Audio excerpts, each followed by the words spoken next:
দারুণ ঝাল ঝাল, দারুণ লাগছে, সুপার। নমস্কার বন্ধুরা, সবাই সুস্থ আছে, ভালো আছে। আজকে যে রেসিপিটা নিয়ে চলে এসেছি, এই যে একটা আলু দেখতে পাচ্ছ বন্ধুরা, এই একটা আলু দিয়ে তৈরি করব মুচমুচে একটা পকোড়া। এই পকোড়াটা খেতে কিন্তু দারুণ লাগে।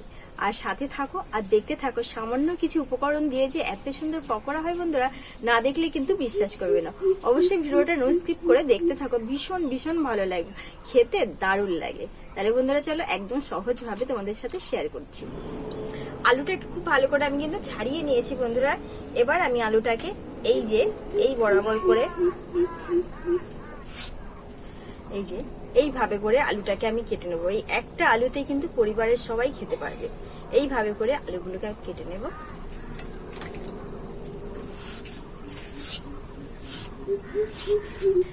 আলুটা কেটে খুব ভালো করে 2 থেকে 3 বার পরিষ্কার করে আমি ধুয়ে নিয়েছি। এর মধ্যে দিয়ে দেবো একটু সামান্য পরিমাণে লবণ। লবণটা এরকম চারিদিকে মিশিয়ে দেব, তাহলে একটু নরম হয়ে যাবে। এবার এর জন্য একটা ব্যাটার তৈরি করে নেব। একটা ব্যাটার তৈরি করব। প্রথমে নিয়ে নেব, আমি এখানে নিয়েছি চালের গুঁড়ি, 2 থেকে 3 চামচ আমি চালের গুঁড়িটা নিয়ে নেব। আর নিয়ে নেব, এখানে নিয়ে নিচ্ছি 3 চামচ মতো ময়দা। এবার দুটো মিশিয়ে নেব খুব ভালো করে।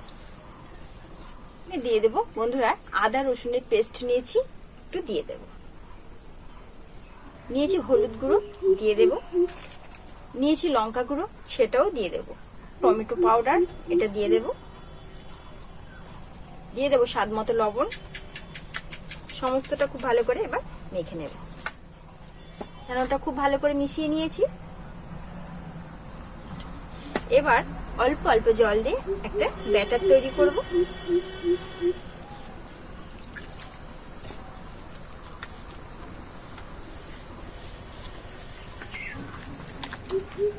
দেখো বন্ধুরা, ব্যাটারটা খুব সুন্দর করে কিন্তু আমি সমস্ত উপকরণ একসঙ্গে মিশিয়ে নিয়েছি।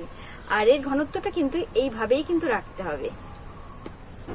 এই ব্যাটারে এবার দিয়ে দেব এই একটা ডিম নিয়ে নিয়েছি, এই ডিমটা এবার দিয়ে দেব।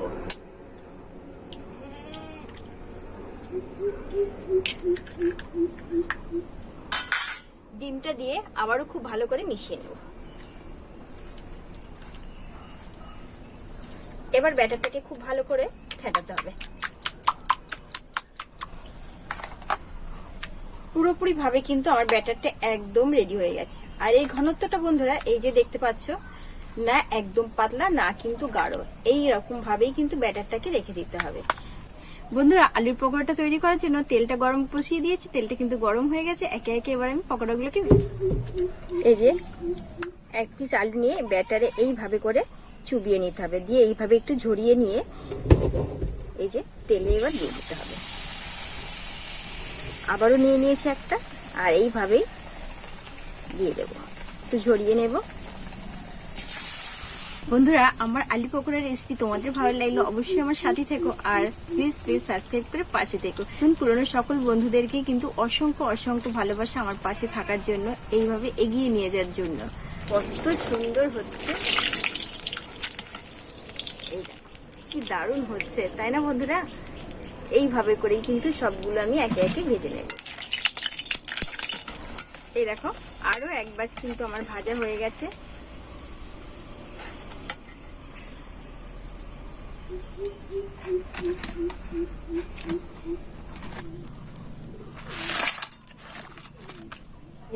আর এই দেখো কত সুন্দর কিন্তু হয়েছে, আর খেতেও কিন্তু দারুণ কিন্তু বন্ধুরা।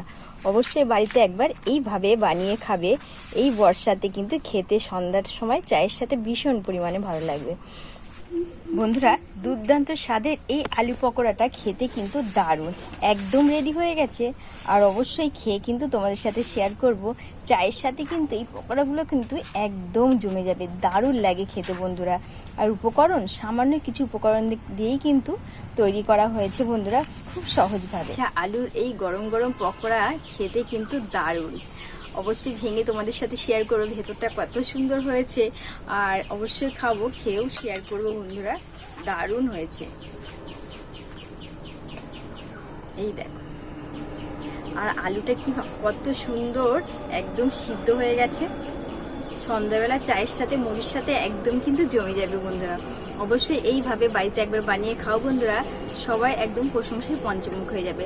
আর খুব সহজভাবেই কিন্তু হয়ে যায়, একদম হাতে 5 মিনিট সময় থাকলেই কিন্তু এই পকোড়াগুলো একদম রেডি হয়ে যায়। খেয়ে তোমাদের সাথে শেয়ার করব।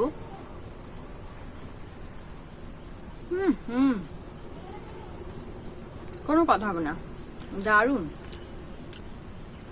ঝাল ঝাল, দারুণ লাগছে, সুপার। তাহলে বন্ধুরা আজ এখানেই রাখছি, দেখা হবে অন্য একটা রেসিপির সঙ্গে। সবাই ভালো থেকো, সুস্থ।